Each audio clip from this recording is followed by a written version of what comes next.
Friends, hi, welcome to day 23. I hope you're well. Today's readings in Genesis. Firstly, we see Pharaoh has a dream. He doesn't know what it means, but then the cupbearer who was in prison with Joseph finally remembers Joseph. The poor guy still sat in prison wondering what's going on, and the cupbearer tells Pharaoh that actually Joseph can interpret dreams. So Joseph is taken out of the dungeon and is brought to Pharaoh. But then look at verse 15 and 16. We see Pharaoh said to Joseph, I had a dream, and no one can interpret it. But I have heard it said of you that when you hear a dream, you can interpret it. I cannot do it, Joseph said.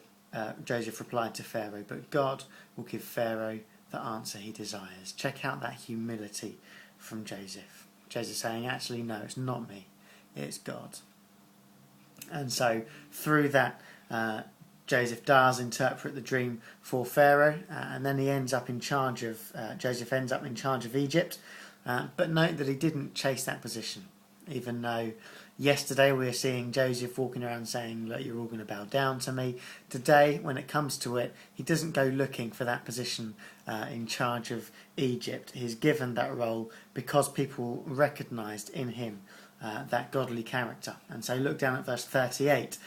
We see Pharaoh asked all his officials, can we find anyone like this man, one in whom is the Spirit of God?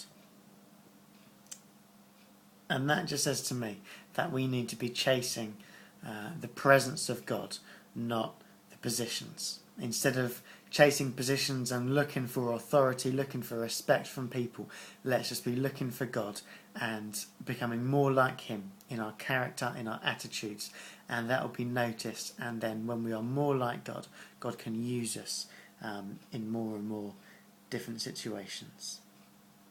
And so then difficult times come, famine comes, and it's going to be a difficult famine that comes, but Joseph is able to steer people through it. Joseph is a great leader because he's a person that isn't up himself, if you like, but is humble, and he's pointing people not to him but to God. And then so eventually Jacob hears that there's grain in Egypt, and so he sends 10 of Joseph's brothers, 10 of his sons, to buy some of the grain, not knowing that actually it's Joseph that's running the joint there. Joseph is the reason that there is grain. And so friends, we as well are in hard times. We might not be in 7 years of famine, but economically and politically perhaps we're going through difficult times as a country, and wider in the bigger picture we're going through hard times, and there's people that are looking for answers. They're looking for things that are trustworthy, they're looking for things that are reliable, that are not going to kind of fall away within a year or so. And friends, are we going to be the kind of people that God can use, God can use your gifts, where you're not going to be shouting, look at me, I can do it, but where we can be saying, look at God and God alone has an answer for these situations. Moving on into Matthew, and what we see is Jesus goes off in search of some alone time, basically to pray. We've just finished looking at when Jesus fed the 5,000. That was yesterday, and so I can imagine that would have taken it out of Jesus, and so he's just looking for time on his own to be refreshed. And maybe we sometimes need to do that as well, just to get time to ourselves, to pray, to be refreshed. Meanwhile, the disciples go off in a boat on their own, and there's a storm while they're on the lake. Now I've already seen one storm back in chapter 8. There was a storm while they were on the lake, but Jesus was with them then and he calmed that storm. This time they're on their own. Jesus isn't with them. So I can imagine they're being pretty scared. But what we do see is Jesus coming to them through the storm. In the storm, Jesus comes to them on the water.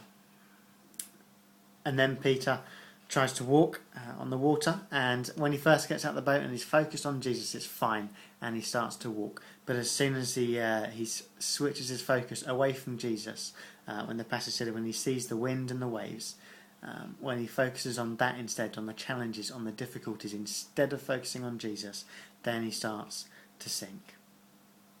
And Matthew is writing for the church at the time, as well as just pointing out Jesus' power and his ability to walk on the water, Matthew is trying to bring some encouragement to the church, the early church at the time that he was writing. So it's quite significant. You see, Jesus isn't there anymore. In the past, Jesus had been there in person. Now he'd gone. He's not around in person anymore. And so the church at the time is thinking, well, what do we do? And so Matthew is saying that with faith, they and we can still do those great things, and we can still overcome the storms of life. But only when we focus on Jesus. When we focus on the storms, when we focus on difficulties, they will overcome us. But when we focus on Jesus, we will make it. And the psalm as well, our psalm today, what's going on here? The psalmist is thinking that God has abandoned him, has forgotten him. But then we get down to verse 5, and he says, "But I will trust in your unfailing love. My heart rejoices in your salvation. I will sing the Lord's praise, for he has been good to me." Even though Jesus isn't personally or physically with us, when things get tough, we can trust in his unfailing love and know that he is with us. Then we get into chapter 15 in Matthew, and we see Jesus having a bit of an argument with the Pharisees. And what Jesus is saying is that the word of God is more important than any of our traditions that we can come up with. Now, as usual, Jesus doesn't give the Pharisees a straight answer to their question. We see it a lot. When the Pharisees ask Jesus a question, he doesn't answer it with an answer. He answers it with another question. And so today, Jesus fires a question straight back at them. So they ask Jesus why the disciples are breaking tradition in that they don't wash their hands before they eat. That's probably something that they should do anyway, more out of hygiene than tradition. But who am I to question? The Pharisees ask Jesus why they don't do it, why they don't follow tradition. But Jesus just goes straight back to them and says, well, why don't you follow the law of God, which is more important? The example that he gives is the commandment to honour your mother and your father. Now that's followed a little bit later. The Bible gives penalty for that, which is death, basically, whereas the Pharisees just disregard that completely. And Jesus is saying it's pointless you making your own traditions and your rules, and yet you disregard the law of God. Friends, today let's get our priorities right.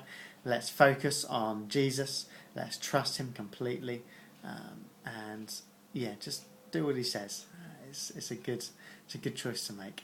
Friends, enjoy your day, and I'll see you tomorrow. God bless.